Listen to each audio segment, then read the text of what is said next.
E aí, pessoal? Então, o Internacional foi a São Januário, ganhou do Vasco da Gama, embalou 2 vitórias consecutivas, se impôs em São Januário. Foi melhor do que o Vasco da Gama, enquanto esteve com o seu time titular, atropelou o Vasco. Aí, nós vamos falar sobre isso, né? Quando tem as alterações, o Inter acaba, aquilo que era um jogo fácil, se transforma num jogo, de certa forma, até sofrido até o final, né? Vamos falar sobre isso. Antes, quero te convidar para te inscrever no meu canal. Se não está inscrito ainda, dá essa moral, te inscreve aí no canal. E também deixa um like, que é muito bacana, nos ajuda muito aqui no YouTube. Depois vou querer saber a tua opinião do jogo, deixa teus comentários aí. O Inter venceu, tá mirando o quê? Libertadores da América. É muito difícil, é bem complicado. O Inter continua com a mesma distância que tinha antes do G6, com uma rodada a menos. Olha, ele tem que embalar umas 8 vitórias consecutivas. Não é nada fácil, né? Agora, matematicamente é possível, então, né? Tem que pensar assim, jogo a jogo e tentar ganhar. No jogo de São Januário contra o Vasco da Gama, ficou clara a superioridade do Inter, quando tinha o seu time titular, né? O Inter fez 2-0, o Alan Patrick dando um show de bola, né? O problema de defender a convocação do Alan Patrick é que essas datas FIFA aí, a CBF só tem cuidado com o Fluminense e do Fernando Diniz, para ele poder retornar. Então, nunca é no dia seguinte ao Jogo do Brasil, né? É sempre depois. Tem quarta e quinta, por exemplo. Joga o Brasil na terça, tem jogo da Brasileirão quarta e quinta. O Fluminense joga na quinta. E o Inter tem jogado na quarta, no dia seguinte, sem seus principais jogadores. O jogo de hoje deixa claro. O Inter sem seus principais jogadores, já vamos falar sobre eles, ele desaba, é outro time, né? É outro time. E eu estava falando do Alan Patrick, fiz esse parênteses para falar de seleção, porque está esse debate sobre seleção, sim. Eu hoje convocaria o Alan Patrick pelo que ele está jogando, né? O Brasil é carente de meias. O futebol brasileiro aqui e fora, né? Então, eu daria uma oportunidade para o Alan Patrick. Mas vamos lá, vamos falar do jogo. O Cudê escalou seu time ideal, Bustos jogando muita bola, né? Vitão e Mercado, uma zaga também que estava segura, né? O Inter depois toma aquele gol, é um problema recorrente lá no final, que é a tal da bola aérea, né? Mas, enfim, né? O Inter, com o Johnny jogando muito bem no meio-campo, né? A linha de três, o Maurício tabelando com o Ener Valência, o Alan Patrick, o show de bola, e o Wanderson hoje é um jogador muito tático, né?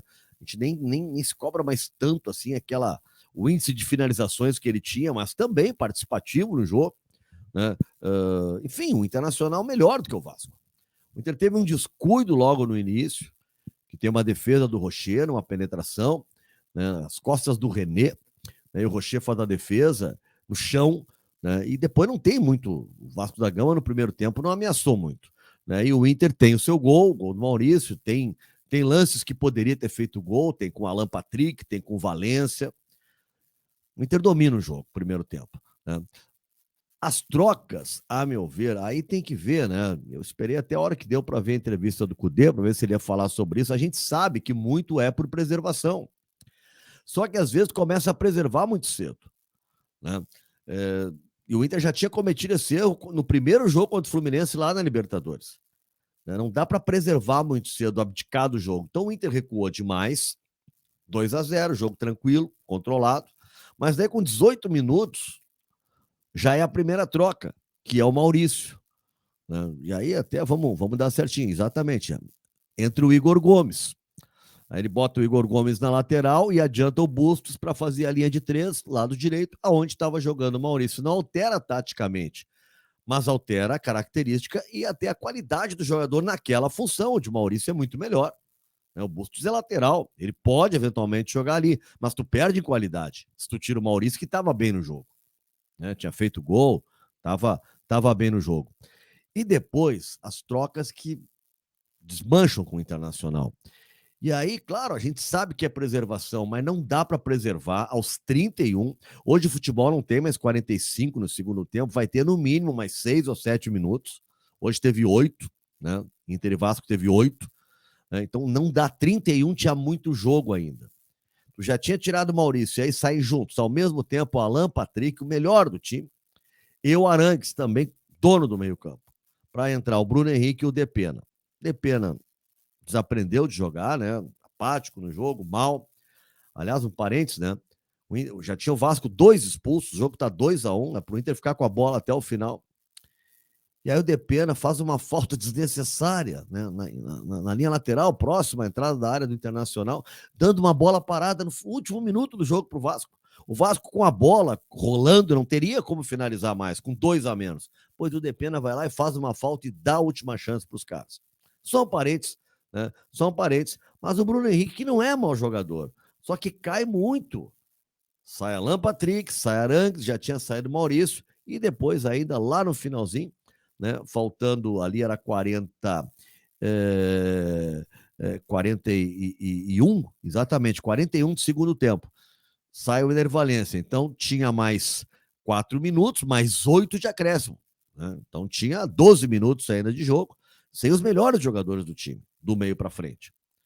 E o Inter teve dificuldades. Ajudou também o fato de, no final, o Vasco ter 2 jogadores expulsos. Né? Isso também foi importante. Né? Agora, 80%, 85% do jogo, o Inter foi melhor do que o Vasco da Gama. Porque é melhor. E mostra que tem um time muito forte. Muito. Quando o Inter começa a jogar e as coisas funcionam, dá gosto de ver. É bola de pé em pé, tem velocidade na execução das jogadas. Né? Tem ultrapassagens, é muito legal, o entrosamento do Alan Patrick com o Valência, né? A percepção do Valência de atacar o espaço e o Alan Patrick dar o passe. Então, só que é legal, o Inter, tu vê que tá bem armado. Só que quando perde Alan Patrick, Arangues e ainda Maurício, Valência, o time desmancha. Não tem como. E hoje era para ser uma vitória tranquila, acabou sendo uma vitória mais sofrida. Né? Esse é um reparo assim que a gente faz, né? Deixando claro que é sempre difícil jogar. O Vasco vinha de um crescimento e a gente estava apontando isso. Olha, não vai ser jogo fácil em São Januário, e claro que não foi jogo fácil. Né? Agora, o Inter mostrou que é muito superior, o jogo poderia até ter sido mais fácil. Agora, às vezes é inevitável, tu tem que fazer as trocas. O que eu estou dizendo é que assim, ó, segura mais um pouco, ou segura um, depois lá tira o outro. Não desmancha muito ao mesmo tempo, né? Porque a gente vê que o time cai muito de produção. Tá certo? Bom, deixa teu comentário aí, deixa teu like também. Quero saber a tua opinião. Deixa eu tomar um gole aqui. Quero saber a tua opinião, o que tá achando do Inter e se é possível chegar numa zona de Libertadores ou se vai ser a Sul-Americana mesmo o destino do Internacional. Valeu, grande abraço e até a próxima.